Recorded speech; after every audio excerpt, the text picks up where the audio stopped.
escrita com notas diferentes.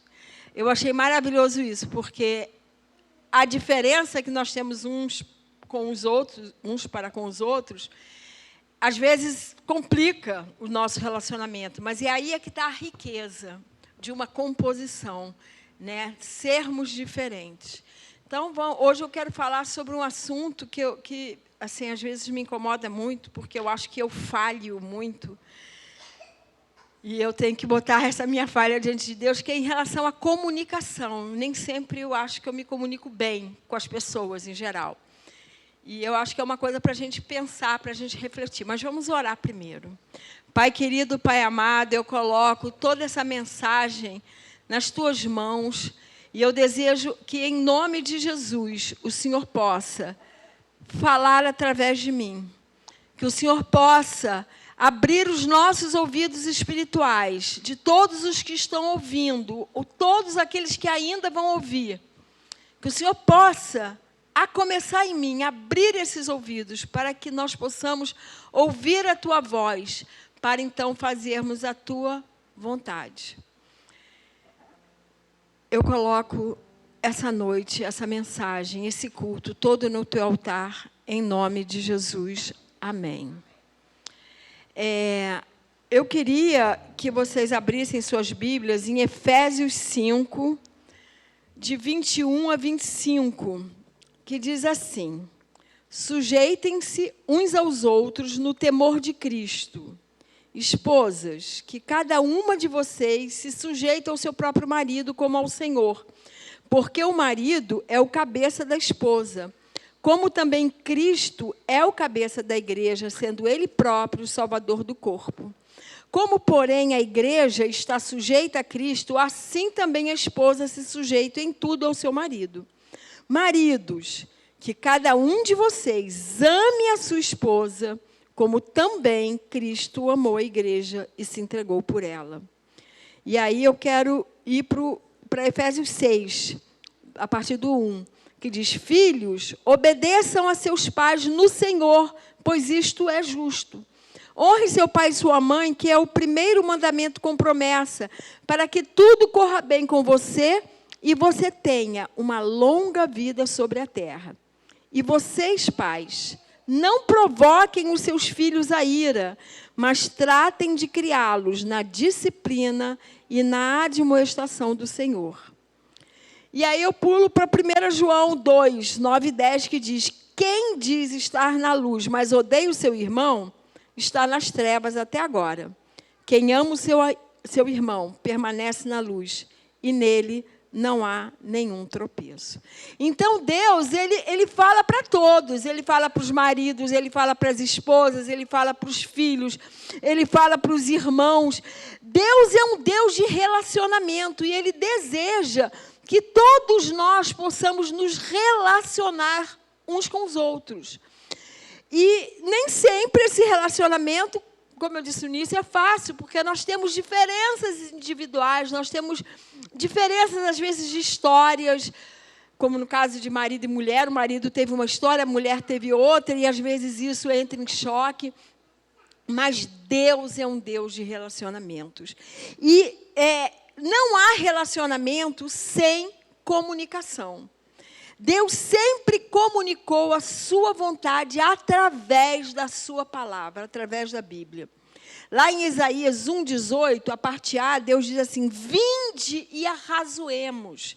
Em outra versão está assim: venham, pois, e vamos discutir a questão. Deus quer que a gente vá até Ele para nós discutirmos as questões, para nós arrazoarmos, para nós falarmos com Ele. Deus, como Pai, Ele quer falar com cada um de nós. Assim como nós, como pais, eu como mãe, quero falar com as minhas filhas, com a minha família, com o meu irmão, com os meus sobrinhos, com a minha tia. Eu quero falar, eu quero me comunicar, eu quero me relacionar com toda a minha família. Mas vamos parar para pensar como nós estamos nos relacionando em família. E quando eu falo de família, me refiro a todas as vertentes de família. Comunicação entre cônjuges, entre pais e filhos, entre irmãos, incluindo a igreja, que também é uma família. Eu tenho que me relacionar com cada um de vocês. Eu tenho que me comunicar bem com cada um de vocês. Então, eu quero contar uma experiência assim rápida. Há algum tempo atrás, uma filha minha, nós estávamos meio brigando, e ela disse assim: você está sendo passiva-agressiva. Eu nunca tinha ouvido essa expressão. Depois disso, eu comecei a ouvir essa expressão em tudo que era lugar. Aí eu falei: passivo-agressivo, o que é isso? Aí fui para onde? Para o Google, porque na Bíblia não tem passivo-agressivo. Eu não pude ir para a Bíblia, fui para o Google. Eu queria a definição, o que é ser passivo-agressivo. E estava lá: o indivíduo passivo-agressivo é aquele que responde que está tudo bem e que não está com raiva, ainda que esteja visivelmente furioso. Costuma negar os sentimentos e se recusar a expressá-los, porque tem dificuldade em mostrar sentimentos negativos de ressentimento, de agressão. Bom, eu não sei se eu estava sendo passiva-agressiva, até porque eu sou muito transparente. Quando eu estou triste, todo mundo sabe. Quando eu estou zangada, todo mundo sabe. Quando eu estou feliz, todo mundo sabe.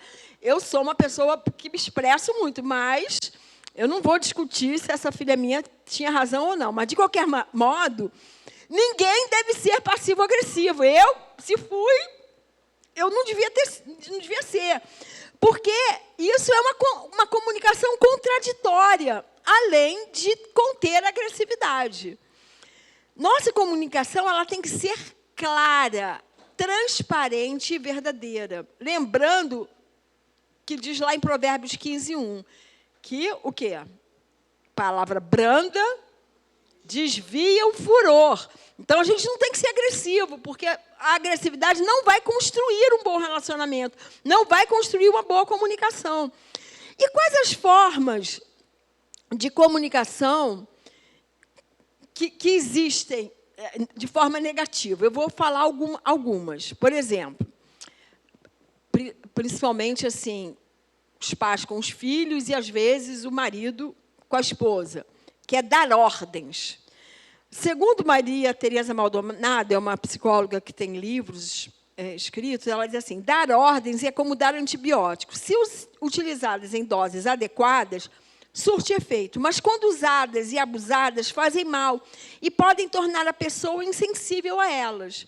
Então, um excesso de ordens, tanto entre pais e filhos como entre cônjuges, desgasta a relação entre eles, provocando, às vezes, até resistência e rebeldia.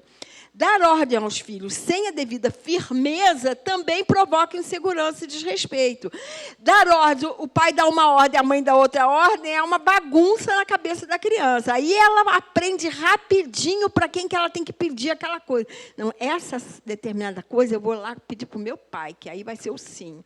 Aí a criança, o adolescente, então, que já está escolado, eu posso estar em tal lugar, porque sabe que, né? Aí, vice-versa. Ele sabe quando a mãe é que é. Ele usa da contradição entre os casais, para benefício próximo, e eu ponho bastante aspas nesse benefício, porque, na verdade, não é um benefício, é um malefício, porque não é bom que seja assim. Tem que haver uma concordância. Outra forma de se comunicar que é muito negativa é ameaçar. O excesso de ameaças desperta instabilidade emocional e insegurança. Obediência debaixo de ameaças não gera uma autonomia. E nós, quando criamos nossos filhos, nós temos que criar filhos para serem cidadãos autônomos, que saibam dizer que saibam o que é certo e o que é errado. Às vezes, maridos ameaçam as esposas, e as esposas, vamos embora, hein? Se fizer isso... O que constrói uma ameaça? Nada. É um péssimo hábito, é uma péssima maneira de se comunicar. Inclusive, faz com que as pessoas não assumam responsabilidade, porque só faz coisas debaixo de ameaça. Se você fizer isso, vai acontecer tal coisa. Aí você está ameaçando. E a criança, o adolescente, vai até fazer porque você ameaçou por medo, mas não é uma maneira saudável de se relacionar. E até eu trago isso para dentro da igreja. Muitas pessoas obedecem a Deus com medo de maldição. Porque os meus pastores não fazem isso, eu garanto. Estou há 19 anos aqui, nunca fizeram. Mas, assim, eu já vi muito pastor. Vai vir maldição sobre você, hein? Está desobedecendo, vai acontecer isso. Se não der o dízimo, devorador vai acabar com os teus finanças, a tua casa. Aí a pessoa não quer dar o dízimo de jeito nenhum, mas aí dá com medo do devorador. Não é assim que o dízimo tem que ser dado. O dízimo tem que ser dado com amor, com alegria, se sentindo honrado, se sentindo privilegiado em dar o dízimo, que hoje, inclusive, nós não tiramos ainda, mas depois vamos tirar os nossos dízimos e as nossas ofertas. Então, a ameaça não é uma coisa boa. Você vai obedecer a Deus não porque você entende que Deus quer o melhor para você. Então, se Ele diz, Sandra, não faça isso, é porque é melhor para mim não fazer, mesmo que a minha carne esteja doida para fazer. Mas eu falei, mas isso não vai ser bom. Se Deus diz que não, é porque não vai ser bom. Aí é o entendimento sobre a soberania de Deus, é o entendimento que Deus nos ama tanto, que quando Ele diz não faça, o melhor para mim é não fazer. Não é por uma questão de ameaça. Vai cair uma maldição, a tua casa vai não sei o quê. A ameaça não é boa nunca. Não é uma forma boa de comunicação. Se não for com um coração sincero, Deus sonda mentes e corações. Então, Ele não vai valorizar aquela tua obediência. Lembra, lá no Antigo Testamento, quando as pessoas levavam holocaustos por obediência. Levava lá um animalzinho para remir os pecados, mas o coração estava duro. E Deus falou, eu não me agrado disso. Eu não me agrado de holocaustos, eu não me agrado, porque o teu coração não está em mim. Foi o que Deus disse para aquele povo. Então, assim, não adianta mentir para Deus. Você pode até mentir para a tua família, mas para Deus não adianta mentir. Então, nós temos que obedecer a Deus por amor a Ele. E eu digo mais, por amor a nós mesmos, porque, como eu disse, se Deus fala para não fazer, porque o melhor é não fazer. Se Deus fala para fazer, o melhor é fazer, ainda que naquele momento você não ache muito bom. Mas aí você tem que confiar que Deus sempre quer o melhor para cada um de nós. Melhor que ameaçar é apresentar alternativas e consequências decorrentes das nossas atitudes e escolhas. Toda atitude nossa tem consequência. Eu voltei às origens, né? Meu primeiro ministério foi dar aula para os adolescentes. Aí a Ingrid me convocou para dar aula para os pré-adolescentes. E a lição de domingo passado era em cima de Eclesiastes 3, que fala do tempo e tudo. E eu achei assim, bastante interessante, porque lá Salomão diz, se divirta, beba, coma, aproveite a sua mocidade, mas lembre-se que você vai dar conta de tudo. Todos nós vamos prestar conta de tudo a Deus um dia. Então, assim, a gente tem que ensinar aos nossos filhos, às nossas crianças, às pessoas que estão em formação e que Deus nos dá para cuidar, de alguma forma, que toda a nossa ação vai ter consequências. Todas as nossas atitudes atitudes e escolhas vão ter consequências. Esse ensinamento é bom, não há ameaça. A outra forma de comunicar que não é muito boa é criticar e ofender. Aquela mãe, aquele pai, aquele marido, aquela esposa que está sempre criticando, aquele irmão que massacra o outro. Outro dia eu soube de 2 irmãos, ele é missionário, ela é uma pessoa linda, amiga da minha filha, que eles estavam brigados, eles estavam sem se falar. Eu falei, como? Mas eles eram tão unidos, como assim eles estão sem se falar? A gente acha que eles eram unidos. A vida inteira ele depreciou ela. A vida inteira ele fez bullying com ela. A vida inteira ele disse, você não vai casar porque você é horrorosa. Você não vai porque você é chata. Não é porque você... O tempo todo criticava, o tempo todo ofendia. E ela foi entubando. Um dia não quis mais entubar e brigar. Mas que coisa triste. Eu que estava de fora, não sabia desses detalhes. Eu só vi os 2... sempre amigos e tal, né? Então, assim, ofender é muito ruim. Quando às vezes a gente sente raiva diante de uma conduta inaceitável, a nossa primeira reação é criticar, é ofender, é insultar, mas nós aí ferimos quem amamos e envenenamos o nosso relacionamento, gerando hostilidade, gerando ressentimento, gerando feridas. Então, assim, ofender jamais. Criticar, dependendo da crítica, é bom, porque aí você vai... De que maneira você vai criticar? Você vai dizer assim, olha, isso aí não foi tão bom, numa conversa, não no sentido de ofender ou de forma agressiva. Outra coisa que eu fico muito mal quando eu vejo alguém falando. Outro dia eu estava conversando com a Débora sobre isso. A coisa do bullying, eu não aceito isso de forma alguma. Então, quando você se relaciona com o outro, se comunica com o outro, ridicularizando, que tem a ver com esse casal de irmãos que eu comentei, apelidando. A gente não tem que apelidar nunca um filho, por exemplo. Você está vendo que um filho está preguiçoso? Você não tem que dizer, você é um preguiçoso. Você está rotulando. Você tem que dizer assim, olha, vamos parar de preguiça. Isso aí que você está fazendo é preguiça. É diferente, porque não rotula. A ação dele é preguiçosa, mas ele não necessariamente ele é preguiçoso. Ele está preguiçoso naquele momento. Então, é diferente. E aí é uma conversa entre pais e filhos, entre irmãos. Mas não é no sentido de ridicularizar, de apelidar. Isso devasta a alma de alguém, principalmente se esse alguém for uma criança. Ela vai aceitar aquele apelido depreciativo como um rótulo. Olha aí, você é gordo. Olha aí, você é não sei o quê. Olha aí, você teu cabelo é horroroso. É uma coisa horrível isso. E há pessoas que fazem isso. E aí eu quero falar de uma outra maneira de se comunicar, que ela pode ser muito boa, mas ela pode também ser negativa, que é o elogio. Eu sou uma pessoa que amo elogiar. Mas a gente não tem que elogiar de uma forma genérica, exagerada, fora da realidade. Você é a criança mais linda. Eu já fiz isso, tá, gente? Muitas vezes. Você é a criança mais linda, você é a criança mais inteligente. Aí chega na escola, tem um mais inteligente, porque tira notas melhores, não porque é mais inteligente, tira notas melhores. Aí a criança fica assim, mas a minha mãe acho que mentiu? O que é? Eu sou isso ou não sou? Ou não sou? A criança fica confusa. Então, tipo assim, você é um gênio, você é o mais, e sempre comparando com as outras.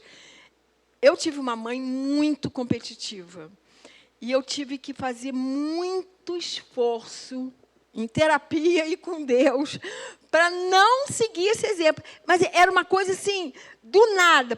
Vou dar só um exemplo. A Ana Tereza fez 15 anos, tá, ok. Aí... A gente encomendou o bolo, foi um culto lá no Play, a igreja toda foi. Aí tá. Passou, sei lá, uns 2 anos, uma outra menina fez 15 anos. E aí, como é que foi a festa? Foi lindo. Eu falando, né? Foi lindo, o bolo estava lindo. Mas não foi tão bonito quanto da Ana Tereza? Duvido. Eu falei, ninguém está comparando, ninguém está competindo, não é competição de... Sabe, mas era uma coisa que eu tive que lutar contra isso. Eu falei, eu não posso ser assim, eu não quero ser assim. E eu brigava com ela, mas por que está comparando? O da Ana Tereza foi bonito, e dessa menina foi bonito, e de outro vai ser bonito. Não tem que comparar, não tem que competir. Então, essa forma de se comunicar gera... você passa para o teu filho a maneira como você é. Aí o filho tem que ir, vai para a terapia, vai para o joelho, para Deus, para tirar essas coisas ruins de dentro. Eu estou falando isso da minha mãe. Minha mãe teve muitas coisas boas, ela era uma pessoa linda, mas como ela gostava de competir, de fazer comparações. A gente não tem que fazer comparação. E, às vezes, a gente acaba fazendo entre filhos. Às vezes, assim... Nossa, eu já vi um marido fazendo comparação da esposa com a amiga. Mas a sua amiga é muito melhor. Olha o que ela faz. Gente, olha que coisa, que indignação que eu fiquei de ouvir aquilo. Porque não tem que comparar, não tem que entrar nesse jogo, né? E aí, eu voltando aqui, o elogio, quando ele é feito de forma equilibrada, ele é muito benéfico. Você elogia alguma situação real, Você elogia coisas boas que o outro fez, que o teu familiar fez. Isso é bom, mas não dá para ser uma coisa assim, você é o melhor de todo mundo, você é o mais não sei o quê. Ou, depreciando é ruim, mas o elogio em exagero também não é bom, porque a criança fica até insegura, o adolescente fica até inseguro. Não sou gênio, tirei nota meio baixa em tal matéria. O que houve? Ou fica arrogante. Exatamente, ou fica arrogante. Então, o elogio tem que ser feito, é bom. Né? Tem até um termo que nós, psicólogos, usamos muito. Uma vez eu estava num curso e cada um deu um exemplo. Quando eu falei isso, a professora falou assim, nossa, parabéns, você narcisou muito as suas filhas. O que é narcisar? É elogiar a criança, mas é elogiar quando fez alguma coisa boa. É dizer que ela é muito bonita, mas não é a mais bonita. Não tem a coisa da comparação. Nossa, você foi muito corajosa nisso aí, parabéns. Você está fortalecendo o ego dela para ela criar, para ela ser criada, para ela crescer, se desenvolver com uma boa autoestima. Né? A depreciação, a autoestima vai lá embaixo. Agora, o elogio exagerado também faz o efeito contrário. A mensagem contraditória é uma coisa muito que provoca muita confusão e dificulta o discernimento, e gera insegurança, e gera incerteza. E mensagens contraditórias em tudo. Assim, aquela coisa assim, não pode mentir, mentir é feio. Aí toca o telefone, manda dizer que eu não estou. Acabou. Você acabou aí a tua autoridade em relação à mentira do teu filho. Ele vai, por que eu não posso mentir se eu tenho que dizer que a minha mãe não está e eu sei que ela está? Então, existem várias outras mensagens contraditórias que podem criar confusões na criança. E há mensagens agressivas. As pessoas de toda a família passam a ter medo da pessoa agressiva. A agressividade não constrói bons relacionamentos. Reprime, gera medo, opressão, insegurança e gera a criança agressiva. Eu conhecia uma família, eu tinha uma amiga, antes de ter filho, eu tinha sempre amigas que tinham filhos. Meu irmão dizia que era um imã, porque eu gostava tanto de criança, que aí eu tinha uma família que eu tinha um menino que eu era apaixonada. E eles moravam em São Paulo, eles vinham sempre passar férias aqui e tal. Eu, desde pequenininho, eu aprendi a dar comida para a criança, a trocar fralda com ele. Nele, né? Nele. E aí, um dia, a mãe dele me chama, Sandra, eu preciso que você venha para São Paulo, porque o James está para ser expulso da escola. Por quê? O que aconteceu? Vem aqui que eu te explico. Ela pagou a minha passagem para ir para São Paulo. Nessa época, eu já era estudante de psicologia e era professora. Aí eu fui e eu falei que ele está batendo em todas as crianças. Aí eu olhei para a cara dela. Falei, por que será que ele está batendo em todas as crianças? Que ele está sendo agressivo com todas as crianças. O marido batia nela e ela descontava no filho.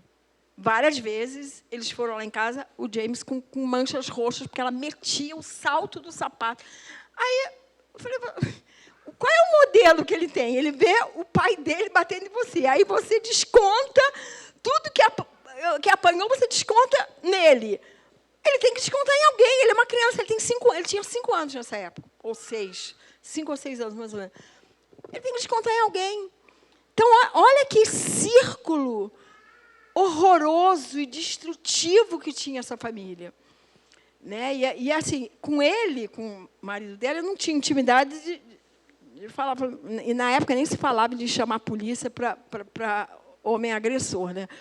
Mas eu falei para ela, você tem que parar com essa situação. Não dá para continuar apanhando e descontando no teu filho, que ele vai continuar batendo em todo mundo.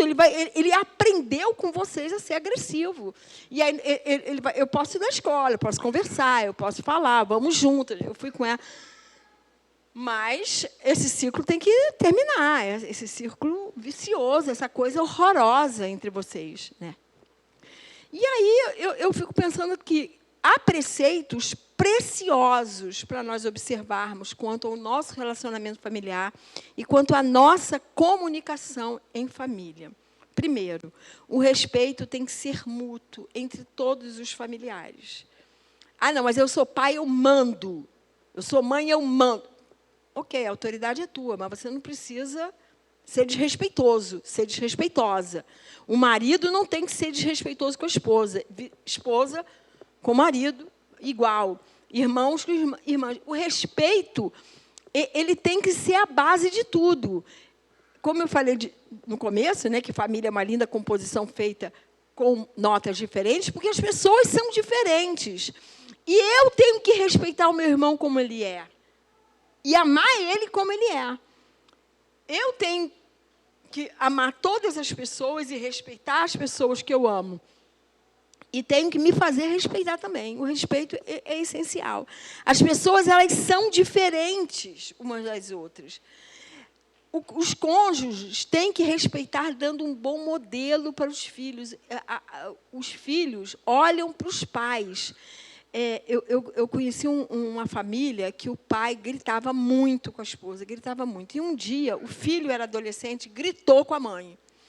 E aí, o pai chamou atenção. E fez bem chamar atenção. Falou, vem cá.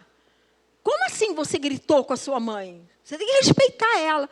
Pai, mas a vida inteira eu vi você gritando o tempo todo com ela. Você só lida com ela gritando. Você só lida com ela com agressividade. Eu aprendi isso, eu achei que era normal. Aí, o que fala um pai desse? Glória a Deus que ele é uma família de Deus e ele pediu perdão ao filho, na frente da mãe. Ele foi com o filho, junto à esposa, e disse assim, eu te peço perdão, porque eu dei um péssimo exemplo para o meu filho. Entendeu? Foi impressionante. Eu assim, até conhecendo ele, eu fico assim, gente, foi isso mesmo? Porque eu achava ele tão... Ele era um pastor. Ele era tão ele está na glória, ele morreu de Covid. Ele era tão soberbo, ele era tão arrogante, ele tinha tantas certezas, mas ele era um cavalo com a mulher. E aí, ensinou isso para os filhos. E aí, ele mesmo repreendeu, não faça isso com a sua mãe, você não pode. Mas eu vejo o senhor fazendo. Aí, difícil, né? Mas nos relacionarmos é difícil mesmo. É muito difícil nos relacionar, principalmente em família. É muito mais fácil, por exemplo, eu me relacionar com cada um de vocês, porque eu não vou ser tão sincera, eu não vou ser... Agora, família, parece que assim, a gente se ama tanto, e convive tanto, que a gente acaba não tendo certas censuras que a gente deveria ter. A gente é mais estúpido, a gente é mais desrespeitoso, a gente magoa com mais facilidade. Acho que a gente pensa assim, o amor da minha mãe por mim é incondicional. Então, eu posso fazer a malcriação que for, a agressividade que for. Mas não é bom isso. Não é uma boa escolha. A boa escolha é tentar se relacionar e tentar se comunicar de uma maneira saudável uns com os outros dentro da família. Ninguém dentro da família tem que oprimir o outro com o argumento de que tem poder e autoridade. O marido não tem que oprimir a sua esposa, os pais não têm que oprimir. O que eu chamo de oprimir? Em vez de explicar, em vez de conversar, em vez de ler a palavra, em vez de dizer o que é certo e o que é errado, conversando, é só um grito. É só um grito e as pessoas têm medo do outro, e aí se relacionam na base do medo e da opressão. Isso aí é muito nocivo para o relacionamento familiar. Deve haver concordância entre o casal na hora de se comunicarem com os filhos. Eu já falei um pouco disso. Conversar e se tornar amigo uns dos outros sempre é o melhor caminho. Eu já falei para as minhas filhas assim, eu sou a melhor amiga que vocês têm. Não, você é minha mãe. Amigo é diferente. Eu falei, não é. Eu sou a melhor amiga. Mãe é a melhor amiga. Deveria ser. Eu entendi o que ela quis dizer. Ela quis dizer que algumas confidenciazinhas é mais fácil fazer com as irmãs ou com as amigas de fora, porque aí não vai ter vai ter a censura, e comigo vai ter a censura. Mas nós temos que nos relacionarmos como amigos. O homem e a mulher, o casal, eles têm que ser amigos, eles têm que ser amantes, eles têm que ser apaixonados. Tudo isso é maravilhoso entre o casal, mas eles têm que ser amigos. eles não têm que competir. Eu já atendi muito casal que eu falava assim, vem cá, vocês jogam em time diferente? Um é Flamengo, outro é Vasco? Como é que é isso? Aí eu dava um susto. Não, time diferente, porque vocês estão competindo. Vocês têm que ser amigos. Vocês têm que mostrar aos seus filhos amizade acima de qualquer outra coisa. Então, às vezes, numa família onde haja uma comunicação clara e saudável entre todos os membros, com certeza o relacionamento entre eles será bom. E isso vai refletir na relação de todos fora de casa, na igreja, na escola, no trabalho, né? Porque assim, todos os membros daquela família aprenderam entre si a se relacionarem de forma saudável. Então, vai se relacionar do lado de fora de forma saudável também. Nós nos expressamos de muitas maneiras, verbalmente, com expressões faciais, com expressões corporais, mas o importante é que em toda forma de comunicação ela seja verdadeira. Não adianta você dizer assim, eu acho que é isso que a história do passivo-agressivo. Eu te amo, mas que ódio que eu estou de você. Porque a tua expressão está dizendo diferente das tuas palavras. Você tem que ser verdadeiro sempre, você tem que ser claro, você não pode ser uma pessoa cheia de contradições. A tua comunicação ela tem que ser cheia de afeto. Até quando estamos indignados. Você pode até estar indignado. Mas tem que haver o afeto, tem que haver o amor, tem que haver o desejo de se entender. Né? E tem um versículo que eu deixei por último, e com isso eu vou terminar, que eu digo e digo de novo, e vou dizer de novo, e todas as mensagens eu digo, eu repito, que se o mundo inteiro observasse esse versículo, nós viveríamos num mundo perfeito e maravilhoso. Jesus falou lá em Mateus 7,12, portanto, tudo o que querem que os outros vos façam, fazei vós também. Porque esta é a lei e os profetas. E eu digo o contrário, aquilo que você não quer que o outro te faça, não faça você. Se eu não quero que a pessoa me trate com grosseria, eu não tenho que tratar ninguém com grosseria. Se eu quero que as pessoas me tratem com respeito, eu tenho que tratar as pessoas com respeito. Então, tudo que vocês querem que os outros façam a vocês, façam também vocês a eles. Porque esta é a lei e os profetas. Jesus nos ensinou a sermos coerentes uns com os outros. Jesus foi um grande comunicador. E mesmo assim, o que acontecia? Às vezes as pessoas não entendiam, porque os ouvidos estavam fechados.